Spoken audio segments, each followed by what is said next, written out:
Hi, my name is Patrick Mourdant. I'm 17 years old. I can't vote, I can't enlist, and I can't drink, but I can drift.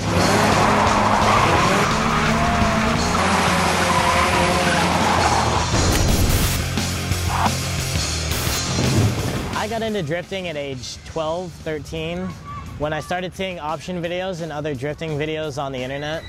And from there, it just really caught my attention. It wasn't like normal motorsports where it's just who's the fastest, who has the most budget. It was really an expression of car control and personal style. Drifting started on the streets of Japan over 20 years ago. Now, it's a major motorsport similar to freestyle motocross where style and skill determine who takes home the victory. The best thing about drifting is the head-to-head competition, the way the cars look like they're always on the edge, and the skill level of the drivers. Starting drifting was definitely a challenge. I had to convince my parents to go, half with me on a car. I had to try and find a way to get out to the track without a license. I had to run events on little to no budget and that type of thing, so it was definitely rough. Through Pat's enthusiasm for the sport, he was able to establish personal relationships and orchestrate product sponsorships with various aftermarket companies like DG5, Drift Speed, Gojigen, and Apex I. Initially getting into the sport, my parents were sort of hesitant. My mom was very supportive and she always tried to take me out to events and really get me out there, but my dad was always kind of quiet about it. He sort of just stayed behind the scenes and just watched me and supported me, but wasn't very into it. But now that things are going well, we're competing on a professional level and that type of thing.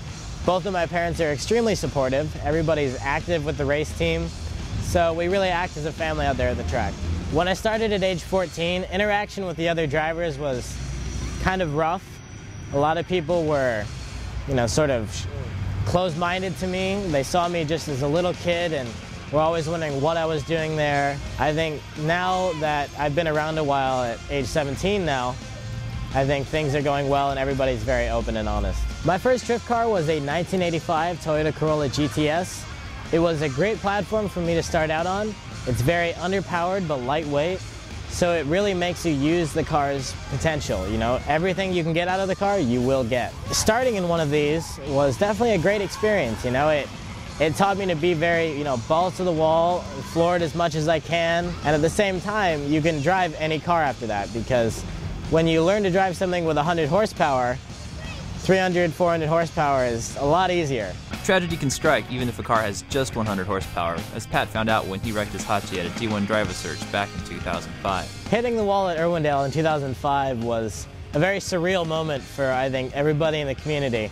The second I hit the bank, everything at the track just went silent. Everybody kind of stopped and stared and just said, wow, did that really just happen? It was a nasty crash. I blacked out midair.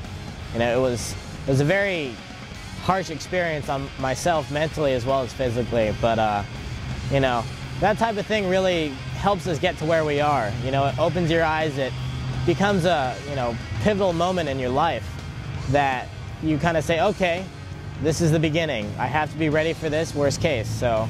But even a major wreck couldn't keep Pat down. Pat had a 240SX shell lying around, and once again, utilizing the help of his industry connections, Pat managed to turn that shell into a competitive drift car. My current car is a 1998 240SX Nissan. It's a great chassis because you can be very competitive in it. It's easy to drive. There's a lot of aftermarket support for it, so it was really a great platform to move up to after the Corolla. By the end of '07, Pat earned his professional license in 3 professional drifting series, making Pat the youngest driver ever to have so many pro licenses at one time. Coming into FD as a rookie and one of the Pro-Am drivers, I think I can come into the sport and be competitive. I think as long as you have your act together, you're confident in your driving, and you just keep a professional attitude about you, I think anybody can come in and be competitive. My goals for the 2008 Formula Drift season are to get Rookie of the Year, as well as to make top 16 as much as possible. Recognizing his potential in early '08, Nads reached out and asked Pat to let us document his first full season as a pro. Patrick, Little Pat Mourdant, NC-17, Juicebox, Jailbait. He's great. The reason we like Pat so much is because he is the industry, he is our reader, he is the people who actually go to the site. He's most representative of what we're doing. I think I was brought onto the Rice Boy team because I'm the youngest driver out there. I have a very professional attitude about me, and my maturity level is much higher than that of everybody in the Rice Boy office. So I think them bringing me on is to also help guide them and act in a mature adult manner so that they don't get into trouble and everything in the office runs well. Patrick, can you make sure that the drift speed is shown? Can we not do this right now, please? Mom? Can we not, please? Can we just not? You look so great. Awesome. Do a good job, okay, sweetheart?